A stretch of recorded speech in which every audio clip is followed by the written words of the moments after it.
Tahimik ang baryo ng San Isidro tuwing gabi, pero may mga bulong na hindi natutulog. Doon ako lumaki, ako si Lena, at minsan akong naging bridesmaid sa kasal na hindi ko kailanman makakalimutan. Inimbitahan ako ng matalik kong kaibigang si Mara para maging bridesmaid sa kasal niya. Sa unang tingin, masaya ang lahat.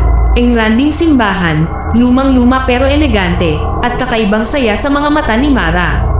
Ngunit may napansin ako, tila may takot sa ngiti niya. Parang may lihim na pilit niyang tinatabunan. Isang linggo bago ang kasal, nagkaroon kami ng rehearsal sa simbahan.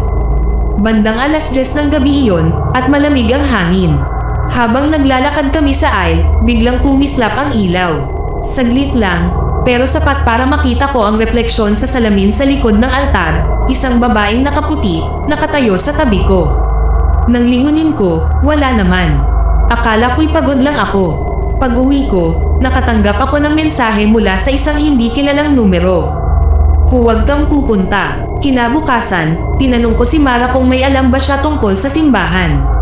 Nanahimik siya. Maya-maya, sinabi niya ang isang bagay na nagpatindig ng balahibo ko.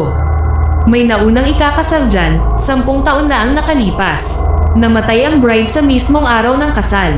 Natawa ako, pilit, urban legend lang yan. Pero hindi siya tumawa. Dumating ang araw ng kasal.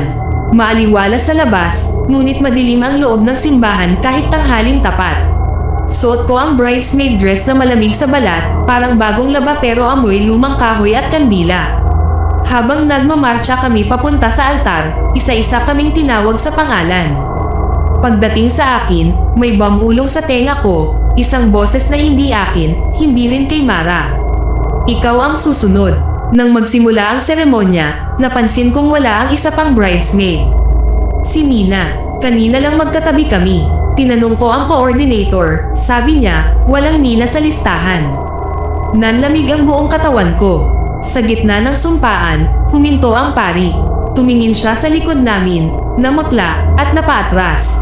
Lumingon kaming lahat. Sa huling bangko, nakaupo ang babaeng nakaputi, ang nakita ko sa salamin noong rehearsal. Basa ang laylayan ng damit niya, parang galing sa ulan o sa ilog. Nakangiti siya, ngunit wala siyang mata. Nagkagulo ang simbahan. Tumakbo ang mga bisita palabas. Naiwan kaming magkakaibigan. Si Mara, nanginginig, lumuhad sa altar.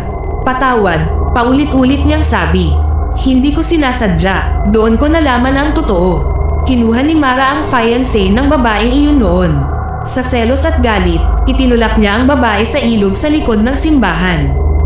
Tinabyunan ng pera at katahimikan ang kasalanan. Ngayon, sinisingil na siya. Biglang pumatay ang lahat ng ilaw. Umalangaw ang iyak, hindi lang iisa, kundi marami. Nararamdaman kong may humihila sa laylayan ng damit ko. Nang yumuko ako, nakita ko ang kamay, mapatla, basa, at malamig.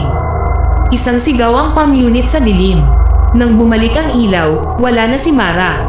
Sa altar, may bakas ng putik at tubig. Sa sahig, naiwan ang singsing, balot ng lumot. Nakalabas kami ng simbahan, takot at tahimik. Wala ng kasal, wala ng bride. Pagkalipas ng mga araw, natagpuan ang bangkay ni Mara sa ilog sa likod ng simbahan. Ang sabi ng pulis, aksidente. Pero alam ko ang totoo.